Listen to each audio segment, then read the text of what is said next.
Compartimos nuevamente de manera virtual esta actividad con todos ustedes.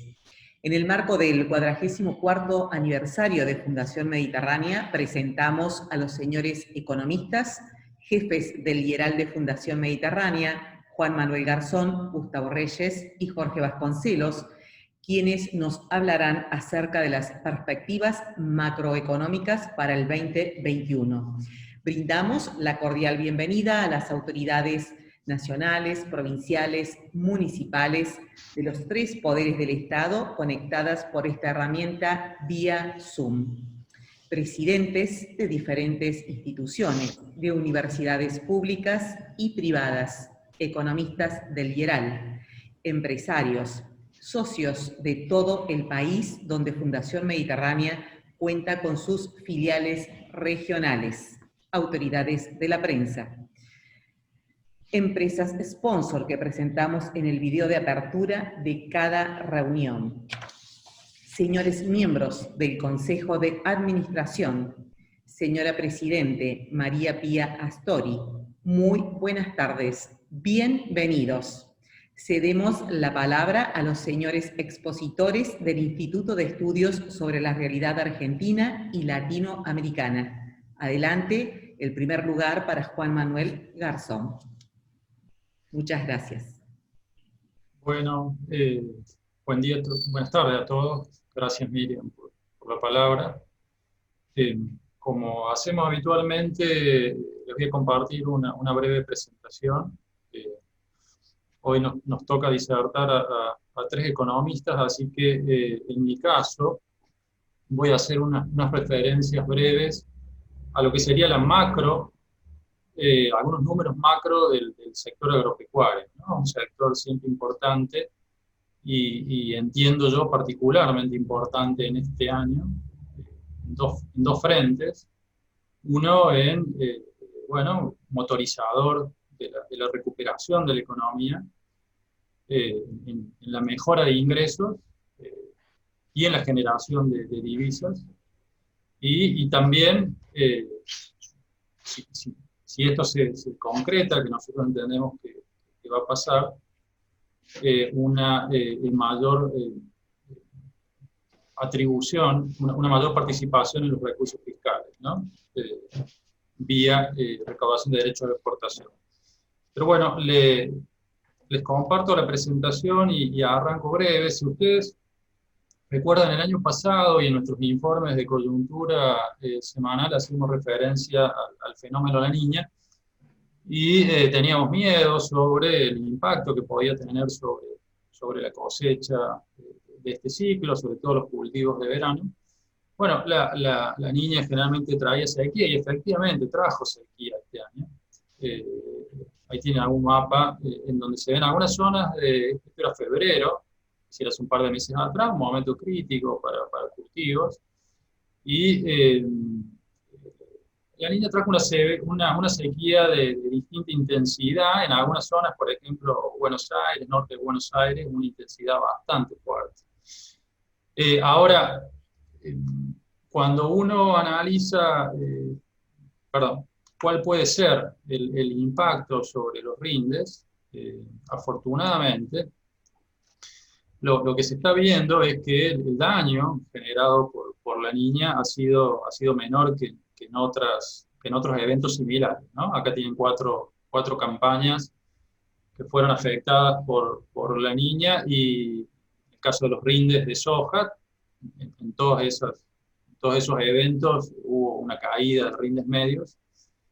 Este año, si bien el número todavía no está cerrado, estábamos estimando entre el 9 y el 10% de caída de rindes medios, en el caso de la soja, ¿no? A nivel país, por citar un ejemplo de un cultivo clave.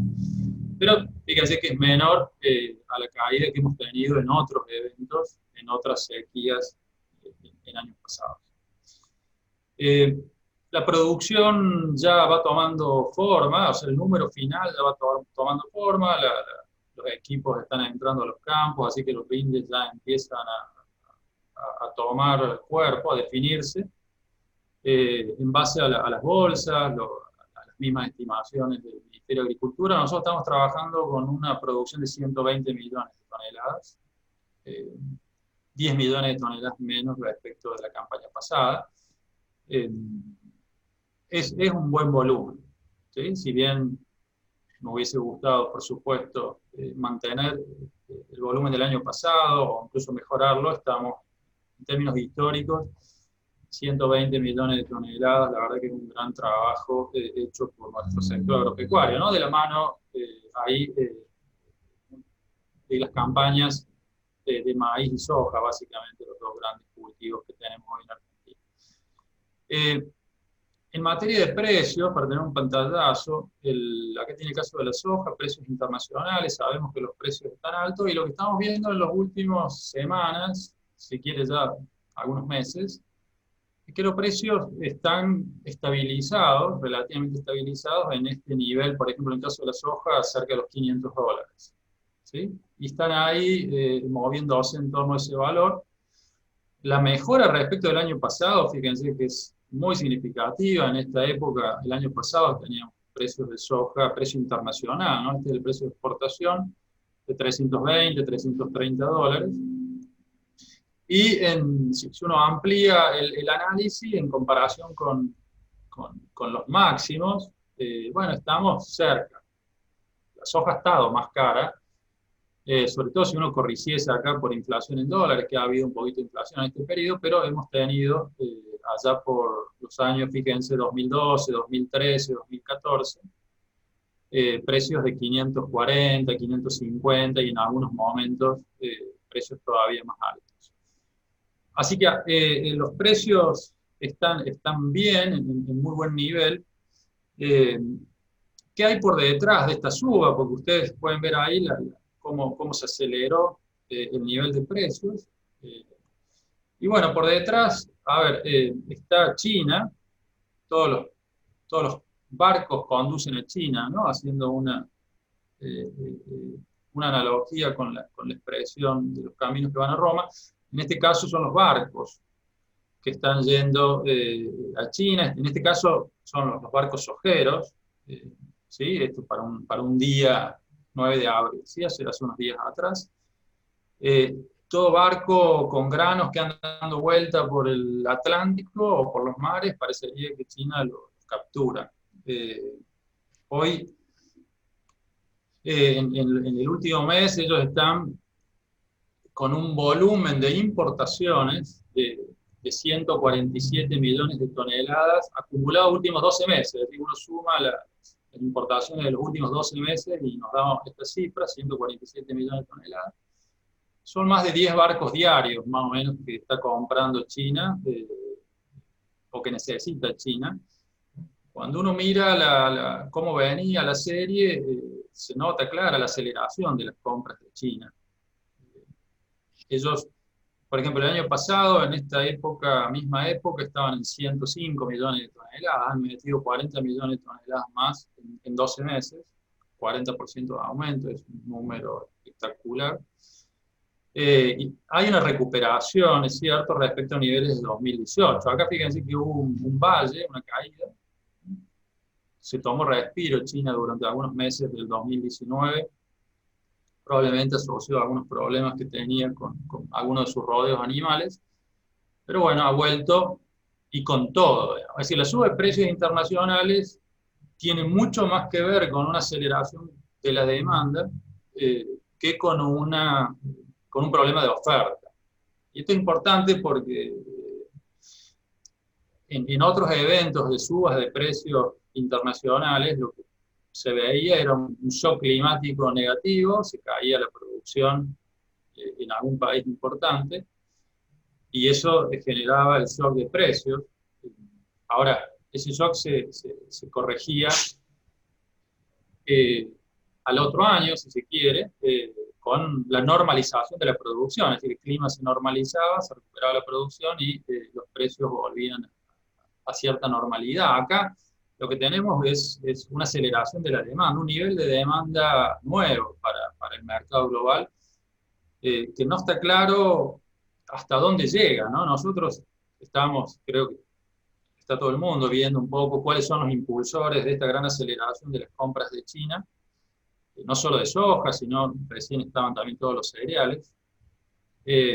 Un factor podría ser, bueno, se les ha caído la producción interna, han tenido un shock climático negativo ellos, pero eso no ha pasado, al menos no, las estadísticas no lo muestran. Entonces, la explicación de esta aceleración de las importaciones tiene que pasar de vuelta por la demanda, está aumentando el consumo interno porque ellos tienen hoy más animales que alimentar, y o porque están cambiando los sistemas de alimentación y también están aumentando las importaciones, creemos que es otro factor, por una aceleración o por una intención de incrementar las reservas, el nivel de existencias, es decir, los granos que quedan ahí por las dudas, en los hilos, en las instalaciones de acopio, por las dudas haya algún problema de alguna interrupción en el abastecimiento global.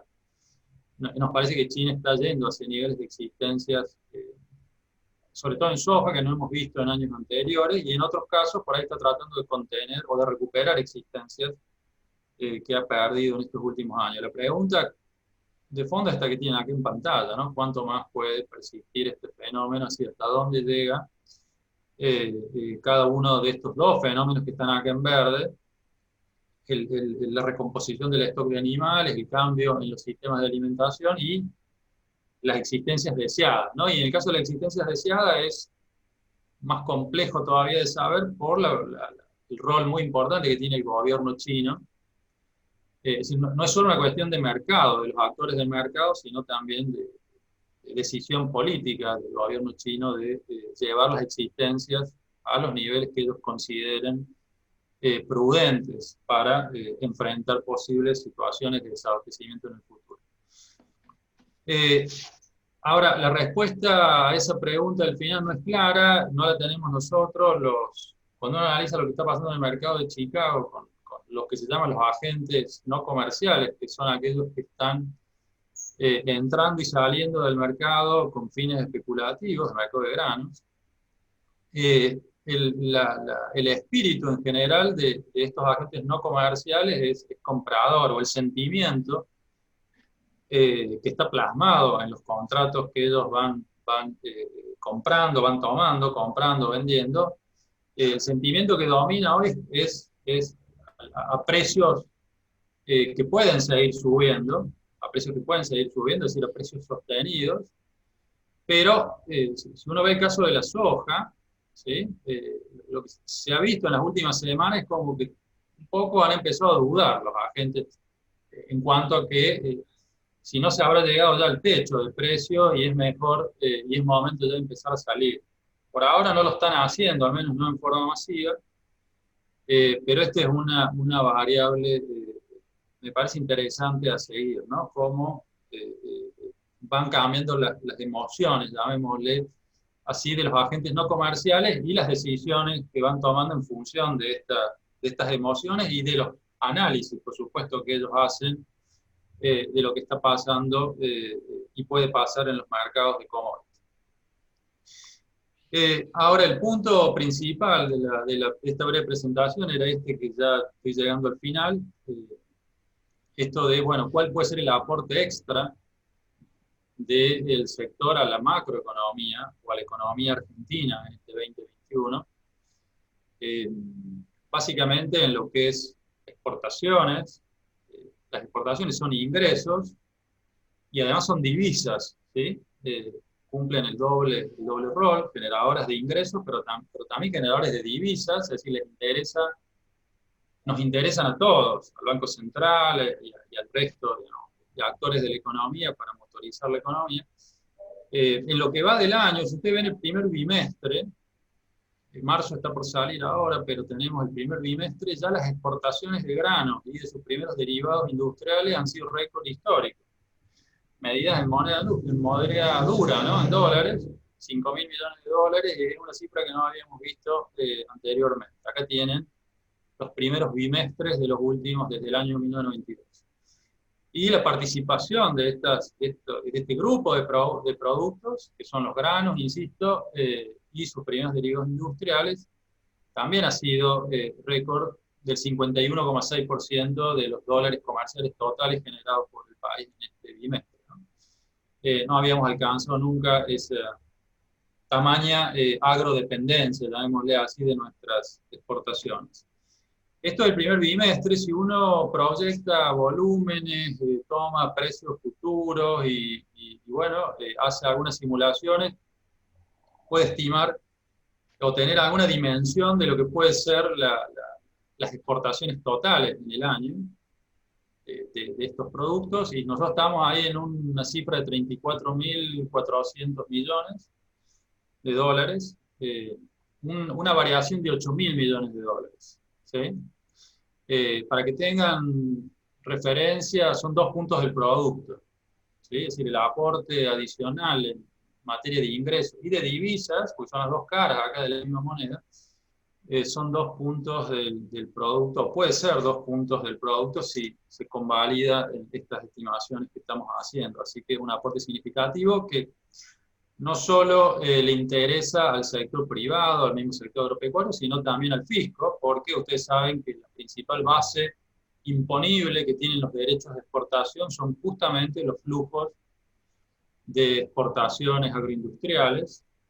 Así que una parte importante de estos 8.000 millones, algo así como un poco más del 20%, unos 2.000 millones de dólares, van a quedar en manos del Estado como aporte adicional, como aporte extra a la recaudación nacional, en este caso originada en derechos de exportación sobre granos y sus derivados, harinas, aceites, etc. Cierro con esto cortito, 2 cosas para tener en cuenta, en definitiva, a ver si esos números que antes presentamos se van plasmando. Bueno, cómo van saliendo los granos al circuito comercial. La producción ya probablemente esté en los niveles que antes comentábamos, pero después se tiene que vender.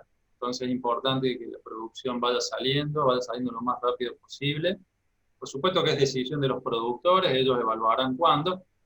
Y lo segundo es el destino de los ingresos adicionales que se generen, es decir, estos 8.000 millones de dólares posibles que puede generar la campaña en exportaciones, en donde 2.000 son del Estado y 6.000 del sector privado. Será muy importante que tengan una salida y una canalización a decisiones de inversión, de consumo de bienes durables, etc. Es decir, que entren al circuito y generen ese efecto multiplicador que necesitamos, que tiene que tener nuestras exportaciones y nuestro sector agropecuario.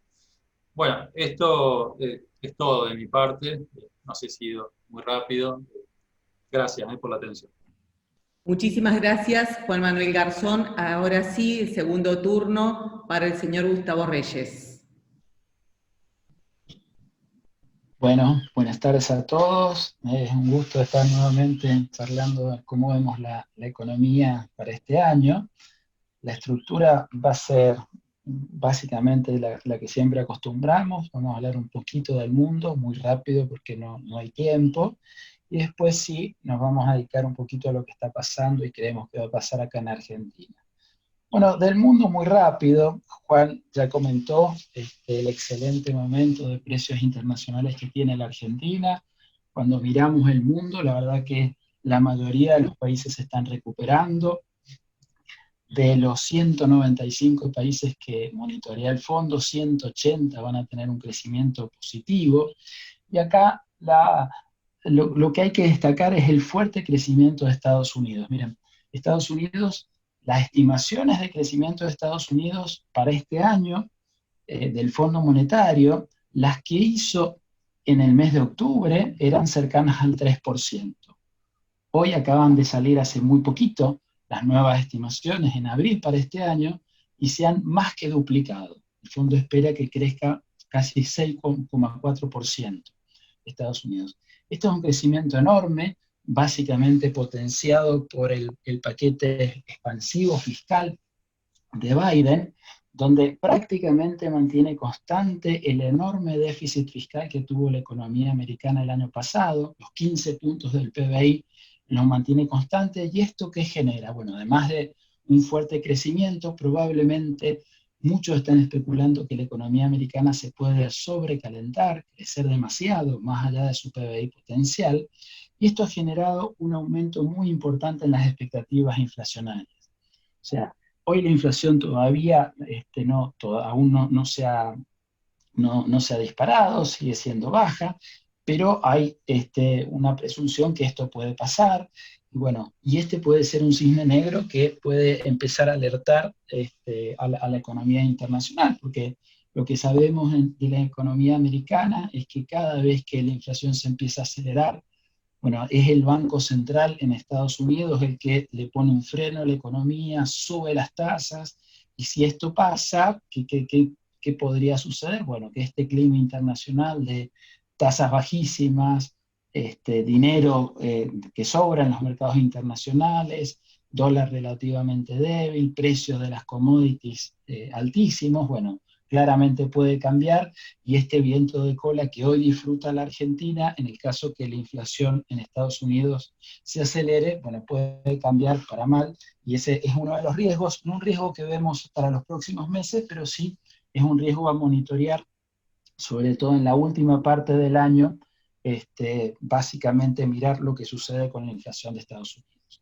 Vamos ahora, dicho esto, al panorama de Argentina. Empecemos por el nivel de actividad económica de nuestro país. Acá tenemos diferentes indicadores de ventas. Miren, la mayoría, salvo alguna excepción, pero la mayoría muestra una dinámica bastante expansiva luego que empezó el desconfinamiento, obviamente.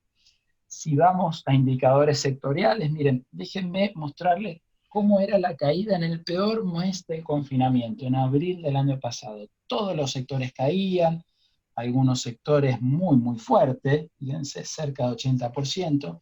¿Y qué pasó de acá en más? Bueno, el último dato oficial que hay es enero, pero fíjense qué pasó el resto de los meses. La mayoría siguió cayendo, pero cada vez menos, y en los últimos meses algunos sectores ya muestran un crecimiento interanual. Bueno, la verdad que la recuperación de la economía argentina, fíjense, ha sido casi en B corta, fuerte caída y después recuperación. Y la gran pregunta acá a hacer es cómo sigue la reactivación. Bueno, la gente de Orlando Ferreres lleva un indicador muy parecido a este que usábamos acá. Este es del INDEC, es oficial. La gente de Orlando Ferreres lleva un indicador que tiene una conducta muy, muy similar, pero está con un mes de rezago menos. Es decir, ya está el mes de febrero, y fíjense lo que muestran los indicadores. Bueno, lo que muestran es que hay una cierta desaceleración en la recuperación. Fíjense, los últimos meses, sube, baja, es decir, algo ha empezado a pasar, y esto obviamente tiene mucho que ver con que los motores del consumo no terminan de arrancar. Miren, la mayoría de los motores, salarios, préstamos, empleo, confianza, básicamente frenaron su caída, pero están lejos todavía de crecer, salvo alguna excepción, como es préstamos con tarjetas, pero claro, el último dato es el de marzo, con el nuevo impuesto de la reta, esto también puede cambiar para mal. La segunda pregunta muy relevante, obviamente, en estos días es hasta dónde va a llegar la segunda ola y las nuevas restricciones. Bueno, claramente en un mix de qué pasa con las restricciones y cómo va a ser la dinámica de estos indicadores de consumo, es que si esto puede seguir creciendo o no, pero claramente las expectativas es que acá sin duda entramos en un trimestre conflictivo en términos de actividad económica por las restricciones, y como esto todavía no mejora, no terminaba de arrancar, bueno, la verdad que creemos que el ritmo de recuperación sin duda se va a ralentizar en los próximos meses. Vamos al sector externo. Bueno, acá hay dos noticias muy relevantes. La primera la decía en parte Juan Manuel con el precio de la soja bárbaro, pero miren si miramos el nivel de precios promedio de las exportaciones. La serie empieza en 1990, es decir, 30 años. El nivel actual es uno de los mejores en los últimos 30 años. Sumado a esto, las expectativas de devaluación del dólar oficial, miren la caída que han tenido. Estaban en un 100% allá por octubre, hoy están cerca del 40%. ¿Qué generó este combo? Bueno, este combo generó que se empezó a normalizar la liquidación de las exportaciones. Como los precios todavía no habían subido y había grandes expectativas de devaluación, las liquidaciones eran muy bajas, entonces la relación liquidación-declaración sin duda era muy baja, entonces estos dólares no llegaban al Banco Central, y con la subida de precios y la caída en la devaluación esperada, estos dólares se empezaron a liquidar. Eso empezó a mejorar, y empezó a mejorar también la oferta de dólares oficiales del Banco Central. Miren los bastoncitos de exportaciones menos importaciones. Empezaron a ser muy chiquitos acá en la segunda parte del año, y miren ahora cómo están creciendo. Entonces la oferta de dólares oficiales empieza a mejorar. La demanda de dólares oficiales, bueno, no hay turismo, el atesoramiento es prácticamente inexistente porque el precio del dólar oficial con impuestos es más caro que el blue, entonces esto claramente es muy bajo. ¿Y qué pasó con los dos fenómenos? Mejoró la oferta, la demanda de dólares oficiales sigue planchada. ¿Y qué es lo que tenemos? Bueno, que se empezó a equilibrar la demanda con la oferta, y el Banco Central, que venía perdiendo dólares porque la demanda estaba por encima de la oferta, al equilibrarse estas dos variables, el Banco Central dejó de perder reservas. Vamos a las cuentas fiscales. Bueno, las cuentas fiscales, ¿qué es lo que vemos? Explotaron en la pandemia el gasto público, lo cual era lógico, y de ahí en más, fíjense cómo viene cayendo, obviamente cuando le sacamos la inflación y la estacionalidad. ¿Qué pasa con los ingresos? Bueno, si la economía se recupera, es lógico que también suceda algo similar con la recaudación del gobierno, y efectivamente eso pasó. Se cayó en la pandemia y empezaron a recuperarse. Entonces tenemos los dos efectos: caída del gasto público, mejora de los ingresos, consecuencia, el déficit primario, es decir, sin intereses, viene cayendo, y fíjense que sin inflación ni estacionalidad, hoy estamos quizás un poquito por debajo de los niveles prepandemia. ¿Cómo se está financiando este déficit fiscal? Bueno, este déficit fiscal en plena pandemia se financiaba básicamente con emisión del Banco Central. ¿Cómo se está financiando hoy? La mayor parte con endeudamiento. Miren qué poquito es lo que está financiando el Banco Central. Entonces, ¿qué es lo que está pasando en las cuentas del Banco Central? Bueno, por un lado tiene que emitir menos pesos porque las cuentas fiscales no solamente han bajado su déficit, sino que encima están consiguiendo financiamiento en pesos, pero por otro lado tiene que emitir más pesos porque empezó a mejorar el balance comercial. ¿Cómo quedó todo esto? Bueno, acá tenemos los distintos factores de expansión. Miren, acá tenemos los menores pesos que emite el Banco Central para financiar el Tesoro, los mayores pesos que tiene que emitir por las exportaciones, y cómo está en total. Y miren, la base monetaria prácticamente quedó constante en el último mes, es decir, la expansión fue prácticamente cero. Estos dos fenómenos fueron muy importantes, claramente, pero sin duda estos dos también. ¿Qué es lo que pasó acá? Bueno, las LELIQs obviamente siguieron creciendo, fuertísima expansión durante la pandemia, se estabilizaron y hoy otra vez están creciendo nuevamente.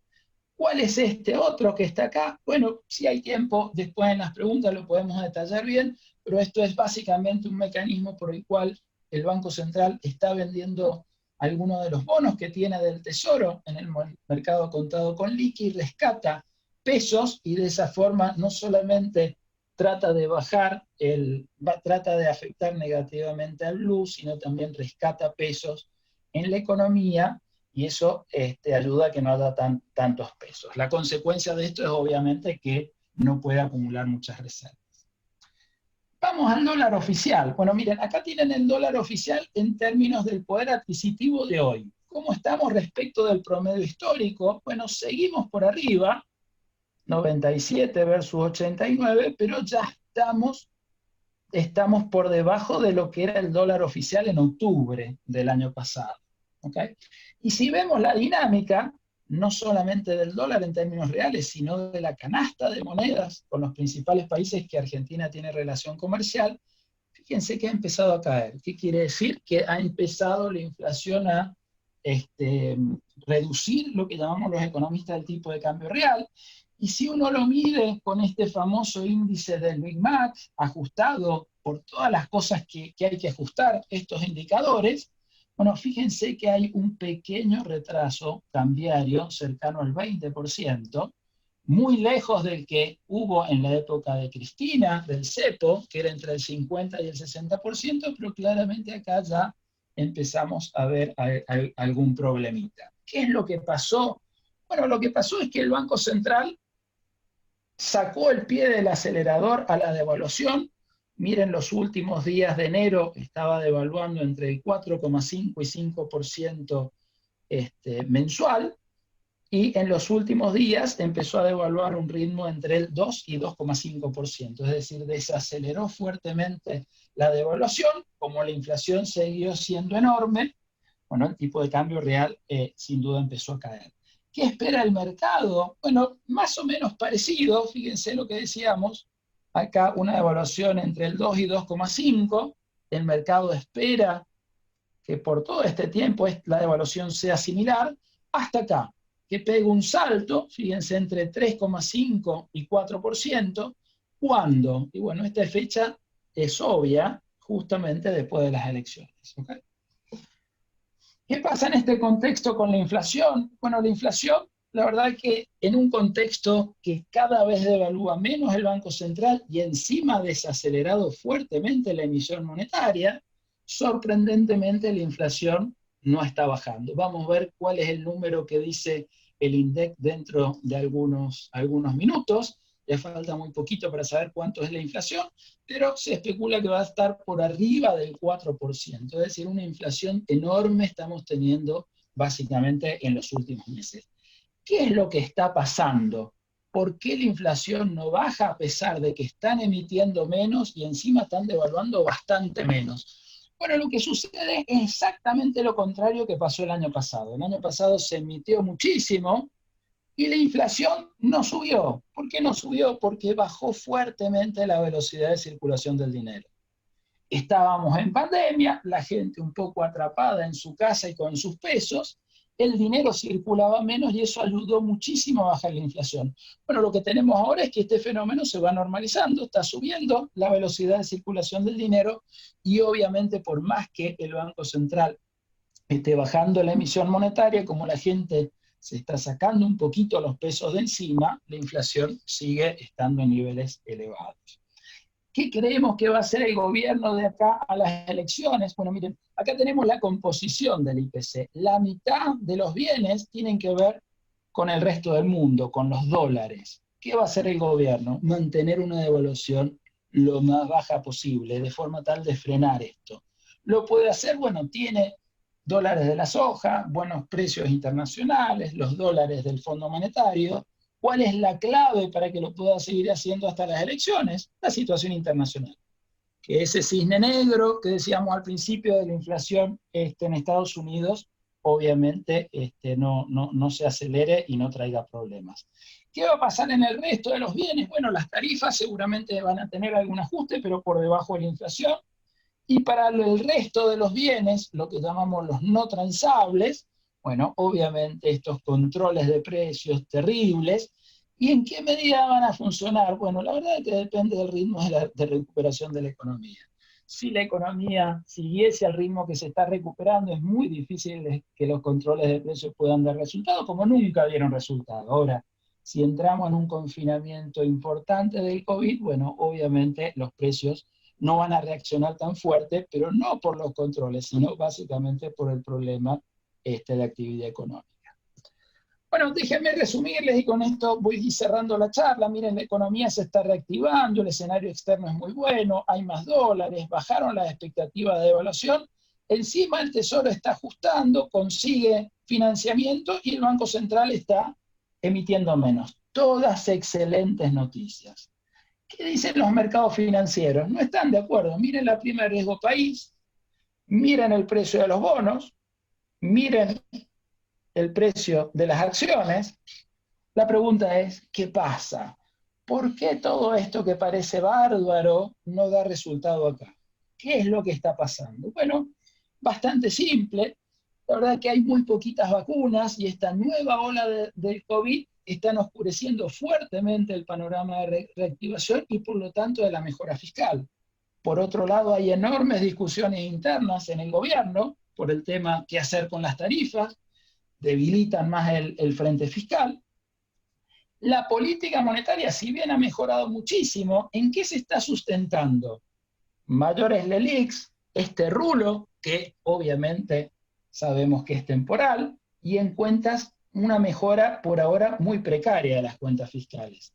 Si todo esto es precario, en el tiempo es difícil de sostener. Y algo parecido pasa con las cuentas fiscales, con las cuentas externas. Han mejorado notablemente por los precios internacionales. Ahora, en la medida que se mantenga alta la brecha cambiaria, vayamos a un atraso cambiario, sigamos con los fuertes controles, inestabilidad en la regla de juego, un día prohibimos una cosa, otro día se prohíbe otra cosa, es muy difícil que las mejoras en las cuentas fiscales se sostengan en el tiempo. La política cambiaria también parece muy difícil de sostener, la devaluación hoy está muy por debajo de la inflación y por lo tanto el tipo de cambio real se empieza a atrasar en forma notable porque la inflación no cede. Y si miramos un poquito el panorama de mediano plazo, la verdad que es muy complicado, porque hoy los niveles de inversión son muy bajos y por lo tanto en el momento que la economía argentina consuma esta capacidad ociosa que tiene, bueno, los niveles de crecimiento sin duda van a ser muy bajos, porque no se está invirtiendo en la Argentina, fruto de los controles de capitales, inestabilidad en las reglas de juegos, etc. Bueno, y con esto voy terminando. Perspectivas económicas para este año, bueno, el contexto externo es, como dijimos, excelente, realmente muy bueno. El cisne negro que podemos, ojalá no suceda, es la inflación en Estados Unidos, vamos a ver qué pasa. Nivel de actividad económica, la verdad que se venía reactivando bastante bien, ahora hay una gran incógnita con la segunda ola del COVID. El gobierno y el Banco Central tiene más dólares y eso le da cierto margen para desacelerar la tasa de devaluación y tratar de reducir los niveles inflacionarios enormemente altos que hoy tiene, como explicamos recién, y de esta forma la economía podría llegar a las elecciones con una presión inflacionaria menor a la que se presenta actualmente. El riesgo de esto, bueno, lo veíamos recién, nuevo atraso en el dólar, y dependiendo de cuánto se atrase va a ser el ajuste que tengamos después de las elecciones. Lamentablemente, si miramos un poquito más allá, todas las mejoras que vimos en el primer trimestre no parecen ser por ahora sostenibles en el mediano plazo, y encima del problema eterno fiscal y de inflación, tenemos muy poquitas esperanzas para el crecimiento económico de mediano plazo, básicamente por los problemas de inversión que recién hablábamos. Bueno, termino acá para cederle la palabra a Jorge, y después cualquier cosa estoy en las preguntas. Muchísimas gracias. Ahora sí, el señor Jorge Vasconcelos. Hola, ¿me escuchan? Perfecto. ¿Qué tal? Buenas tardes. Vamos a subir esto. Buenas tardes a todos. Un breve comentario sobre los anuncios de ayer y después retomo lo que habíamos previsto en esta secuencia de presentaciones. Respecto de la forma en que la sociedad puede tomar nuevas medidas restrictivas, hay un indicador bastante objetivo, que es la encuesta que hace la Universidad de Itela, sobre confianza del consumidor y sobre confianza en el gobierno. Bueno, la medición de marzo del año pasado, cuando empiezan en la última semana las restricciones, pero esta encuesta se hace a principios de mes, o sea que la encuesta de marzo de 2020 en principio no debe haber estado contaminada por los cierres que se decidieron hacia el final de ese mismo mes. La confianza del consumidor en marzo de 2020 estaba en 41.23, y en marzo de este año está en 38,19, o sea, hay 3 puntos menos en marzo de este año respecto de marzo del año pasado, por lo cual cuando aparezca la encuesta de abril, evidentemente vamos a estar bastante más abajo de lo que era un periodo semejante, pero un año atrás, cuando arrancaban las primeras medidas de confinamiento. Y respecto a la confianza en el gobierno, la Ditela medía en marzo de 2020 un puntaje de 2,22, índice de confianza en el gobierno. Es una medición que se hace sobre 5 puntos máximos, es decir, con 2,22 el año pasado, el gobierno estaba aprobando, estaba con un poquito arriba de un 4.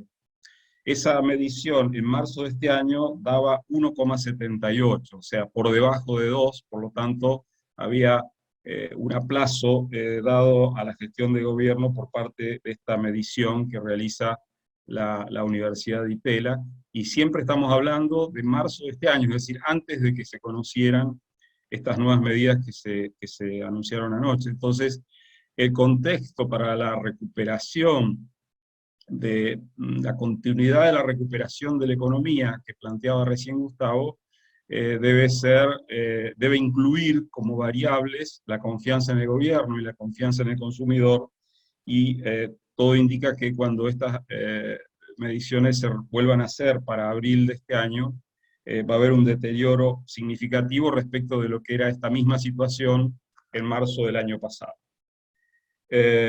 Lo cual obviamente condiciona las proyecciones que uno pueda hacer en materia de recuperación, de continuidad de recuperación del consumo. Ahora, respecto de lo que habíamos organizado para presentar hoy, como ustedes ven, la idea es discutir un poco si los cepos en vigencia pueden ser una política transitoria o permanente, y qué es lo que el gobierno podría estar pensando respecto de este instrumento o de estos instrumentos.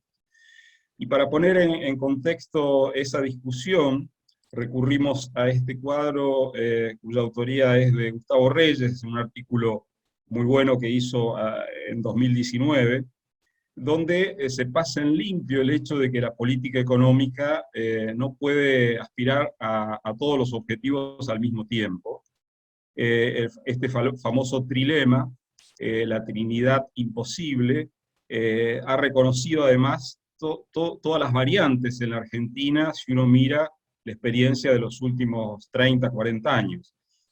Durante la convertibilidad se le daba prioridad a la estabilidad cambiaria y a la apertura financiera, y se sacrificaba la autonomía de la política monetaria. El gobierno no podía, el Banco Central no podía definir el nivel de la tasa de interés, esta venía dada, digamos, y no había margen para operar sobre ella. Y en el régimen de metas de inflación que se intentó aplicar en 2017, lo que se buscaba era darle prioridad a la autonomía de la política monetaria, a la apertura financiera, y se estaba sacrificando o resignando el objetivo de la estabilidad cambiaria. Entonces, cuando uno analiza los cepos, lo que tiene que ver es qué es lo que está priorizando y qué es lo que está sacrificando. Y claramente una política basada en control de capitales sacrifica apertura financiera, aunque en el caso argentino los cepos también sacrifican algo de apertura comercial, y el objetivo es darle prioridad a la estabilidad cambiaria y a la autonomía de la política monetaria. Entonces, para analizar el presente y el futuro y la sustentabilidad de este régimen de cepos, lo que hay que ver es no hay que detenerse en lo que se está sacrificando, eso es obvio, sino en si por sacrificar eso realmente se va a poder lograr lo otro, es decir, se va a poder lograr estabilidad cambiaria y una verdadera autonomía de la política monetaria. Para hacer ese análisis es bastante útil pivotear en lo que fue la experiencia del cepo original, el que tuvimos en vigencia entre 2012 y 2015, y lo que vemos es que el cepo en su versión original, lo que tenía en el arranque, a principios de 2012, era un stock de reservas netas del Banco Central muy elevado, del orden de los 30.000 millones de dólares. Es decir, había posibilidad de manejar la política cambiaria porque había muchas reservas en el Banco Central. Pero esa descripción del cepo 2012 cambió radicalmente en el análisis de 2015, porque hacia el final de 2015 las reservas del Banco Central netas eran negativas.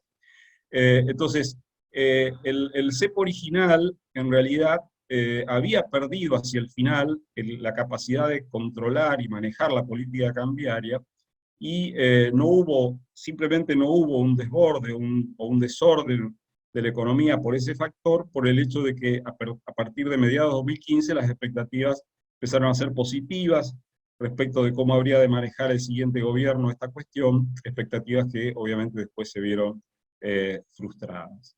Y en el otro orden, si el cepo puede o no manejar la política monetaria, ahí la referencia del cepo anterior nos dice que eso es posible, pero hay un punto importante, y es que en aquella experiencia el déficit primario del sector público estuvo en promedio en torno a 2,5 puntos del PIB, 2,6 puntos del PIB.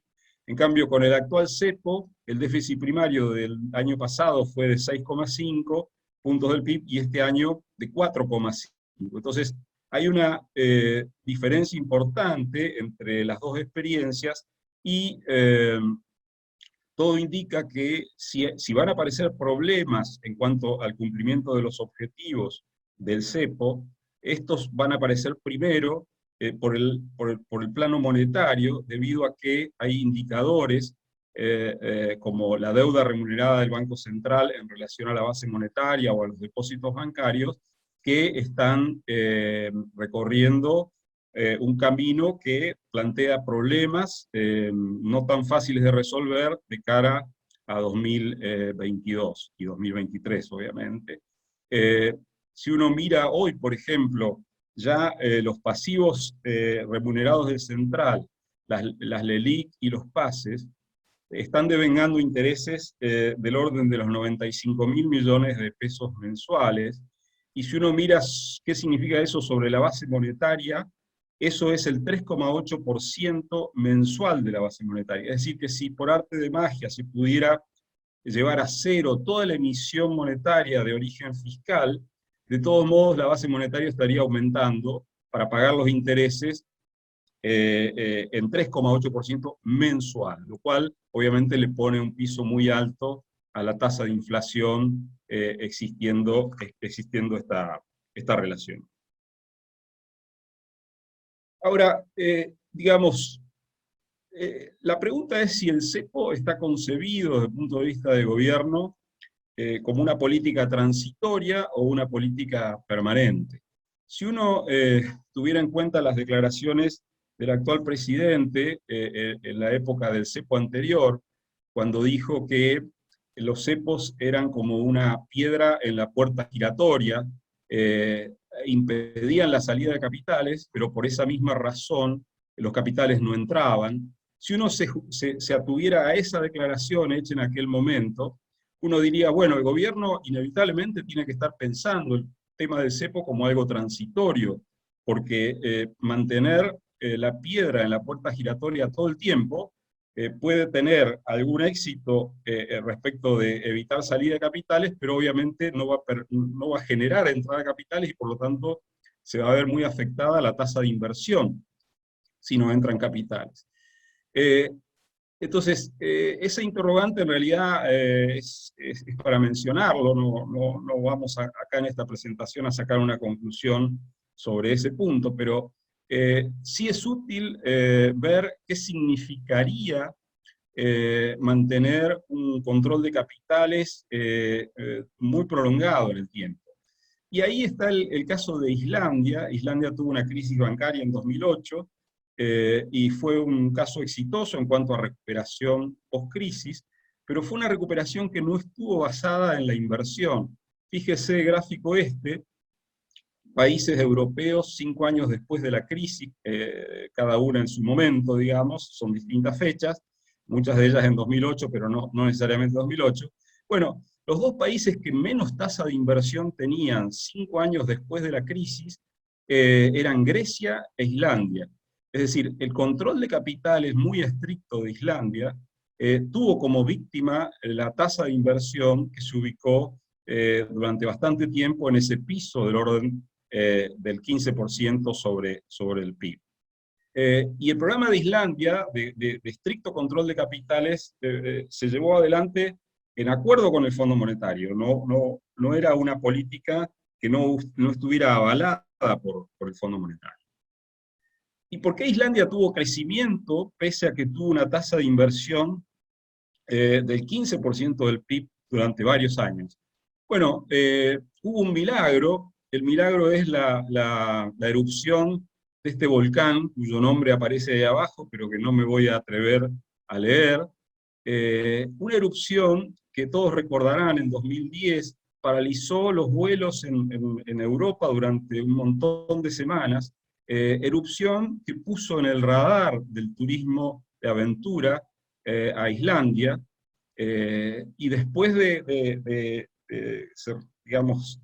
esta erupción, el incremento de turismo hacia Islandia recorrió la curva que ustedes están viendo. Pasaron de 500.000 turistas año a 2,5 millones en menos de una década. Se quintuplicó el número de turistas extranjeros visitando Islandia, con 2,5 millones por año de entrada de turistas. Islandia estaba recibiendo 7 turistas extranjeros por cada un habitante del país.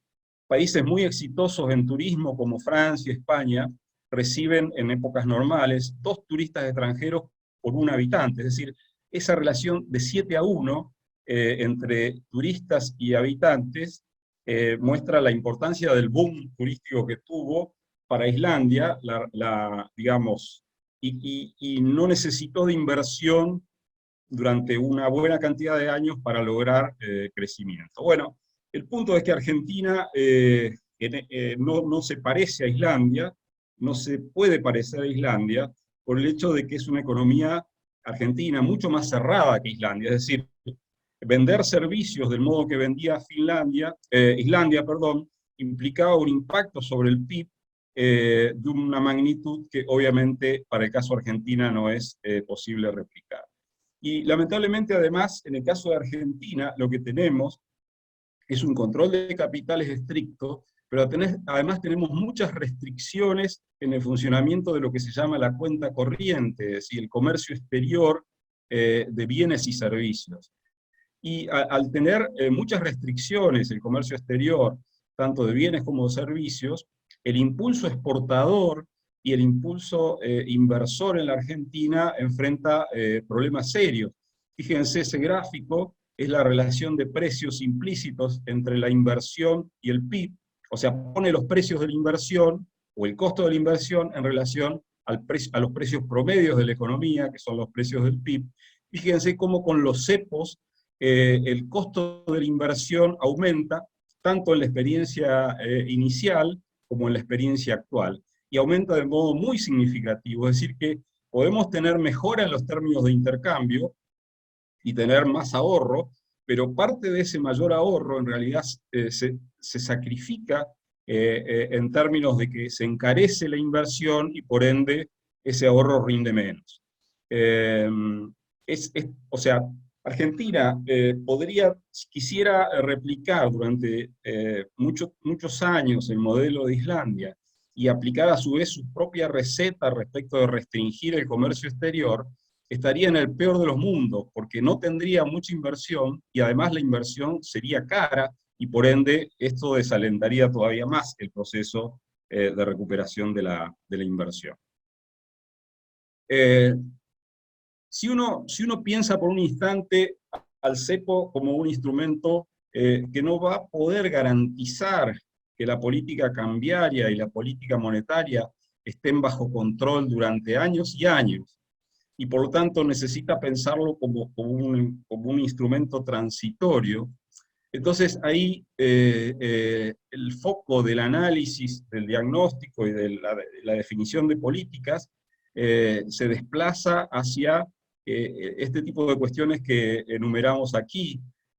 O sea, si uno lo piensa al cepo como un instrumento transitorio, entonces lo primero que tiene que hacer es lograr convergencia entre la política fiscal y la política cambiaria. O sea, el dólar subiendo al 1,63% mensual en el mercado oficial, como está subiendo en abril, es incompatible con el nivel de emisión monetaria que requiere un déficit fiscal estimado en 4,5 puntos del PIB para 2021.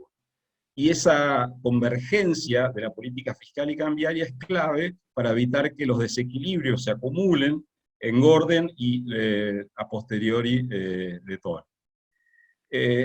Si uno piensa el cepo como algo transitorio, también tendría que buscar las formas de darle a la flotación sucia que está haciendo el Banco Central en los mercados libres del dólar, a través de la compra-venta de títulos públicos como el AL30, darle a esa intervención una mayor formalidad y precisar qué tipo de operaciones se habrán de canalizar a través de esos mercados libres, como forma de ordenar esa parte de la política económica. El año pasado, para esta misma época, o incluso un poco antes, habíamos discutido en los seminarios de IERAL que podía el desdoblamiento cambiario ser un instrumento transitorio útil para absorber los excesos de emisión monetaria que iba a haber en 2020, y eso en realidad no fue tenido en cuenta por las autoridades, y recién hacia fin de 2020 se empezó a experimentar con la flotación sucia, pero de todas maneras la flotación sucia con un déficit fiscal de 4,5 puntos del PIB tampoco es suficiente, ¿no es cierto?, Perdón, para Jorge, estabilizar queda las un variables. minuto. Sí, estoy Dale. terminando. El tercer punto es fundamental, y es que si uno va a tener control de capitales por cierto tiempo, lo que tiene que hacer es fundamentalmente alentar el comercio exterior de bienes y servicios. O sea, no puede con cepo a la entrada y salida de capitales tenerse una estrategia de encierre de la economía. Pensar que podemos volver a suspender o a prohibir las exportaciones de carnes, o todo el desaliento que hubo a los progresos que se habían dado en la conexión aérea de Argentina con el resto del mundo, el desaliento a esa conexión aérea, es una forma de reforzar los efectos negativos del cepo en el mercado cambiario a través del comercio exterior de bienes y servicios. Eso es clave en cualquier escenario. Lo mismo, dejar de aplicar políticas de represión financiera, tanto sobre el mercado de capitales como sobre el sistema bancario, y empezar a diseñar políticas que canalicen y alienten el ahorro local, facilitando el financiamiento de la inversión. Hoy, en el sistema financiero, hay una tendencia fenomenal al cortoplacismo a través de algunos fondos que se pueden retirar en 24 horas los bienes, los depósitos, perdón, las cuotapartes, y ese cortoplacismo es obviamente una pésima noticia para los incentivos a prestar a mediano y largo plazo.